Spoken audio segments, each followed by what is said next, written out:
ಕೋಲಾರದ ಪ್ರಸಿದ್ಧ ಕುರುಡುಮಲೆ ದೇವಸ್ಥಾನಕ್ಕೆ ಮಾಜಿ ಸಿಎಂ ಯಡಿಯೂರಪ್ಪ ಅವರು ತಮ್ಮ ಕುಟುಂಬ ಸಮೇತ ಭೇಟಿ ನೀಡಿ ವಿಶೇಷ ಪೂಜೆ ಸಲ್ಲಿಸಿದರು.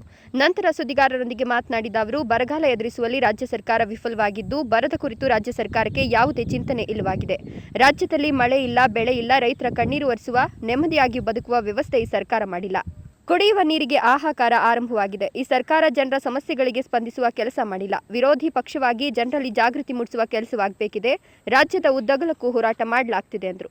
ಹಿಂದೆಂದೂ ಕಾಣದ ಭೀಕರ ಬರಗಾಲ, ಮಳೆ ಇಲ್ಲ, ಕೆರೆಕಟ್ಟೆಗಳು ನೀರಿಲ್ಲ, ಜಲಾಶಯಗಳು ನೀರಿಲ್ಲ, ಜನ ಸಂಕಷ್ಟದ ನರಳುತ್ತಾ ಇದ್ದಾರೆ.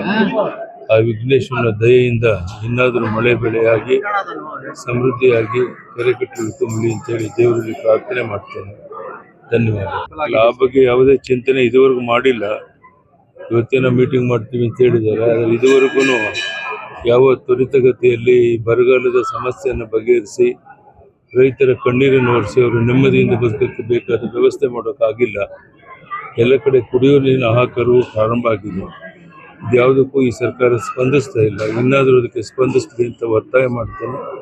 ವಿರೋಧ ಪಕ್ಷವಾಗಿ ಜನರಲ್ಲಿ ಜಾಗೃತಿ ಮೂಡಿಸುವಂಥ ಮತ್ತು ಈ ಸರ್ಕಾರದ ಈ ಒಂದು ಜನ ವಿರೋಧಿ ನೀತಿ ಬಗ್ಗೆ ಜಾಗೃತಿ ಮೂಡಿಸುವಂಥ ಕೆಲಸ ಮಾಡ್ತಾ ಇದ್ದೇವೆ. ರಾಜ್ಯದ ಉದ್ದಗಲಕ್ಕೆ ನಾವೆಲ್ಲ ಓಡಾಟ ಮಾಡ್ತಾ ಇದ್ದೇವೆ. ಬರುವಂತ ದಿವಸಗಳು ಒಳ್ಳೆಯದಾಗಲಿ ಅಂತ ದೇವರಲ್ಲಿ. ಇನ್ನು ಬಿಡದಿ ಟೌನ್ಶಿಪ್ ವಿಚಾರ ಕುರಿತು ಮಾತನಾಡಿ ಬಿಜೆಪಿ ರಾಜ್ಯಾಧ್ಯಕ್ಷ ಬಿವೈ ವಿಜಯೇಂದ್ರ ರಾಜ್ಯಾದ್ಯಂತ ಪಾದಯಾತ್ರೆ ಮಾಡಲಿದ್ದಾರೆ. ನರೇಂದ್ರ ಮೋದಿ ವಿಶ್ವ ಮೆಚ್ಚುವ ಕೆಲಸ ಮಾಡಲಿ.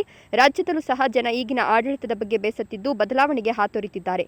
ವಿಜಯೇಂದ್ರ ರಾಜ್ಯ ಪ್ರವಾಸ ಮಾಡಿ ಪಕ್ಷ ಕಟ್ಟಿ ಅಧಿಕಾರಕ್ಕೆ ತರಲು ಮುಂದಾಗಿದ್ದಾರೆ ಎಂದರು. ಈ ಸಂದರ್ಭದಲ್ಲಿ ಬಿಜೆಪಿ ಮುಖಂಡರು, ಕಾರ್ಯಕರ್ತರು ಹಾಜರಿದ್ದರು. ಸತೀಶ್, ಈ ನ್ಯೂಸ್ ಟಿವಿ, ಕೋಲಾರ.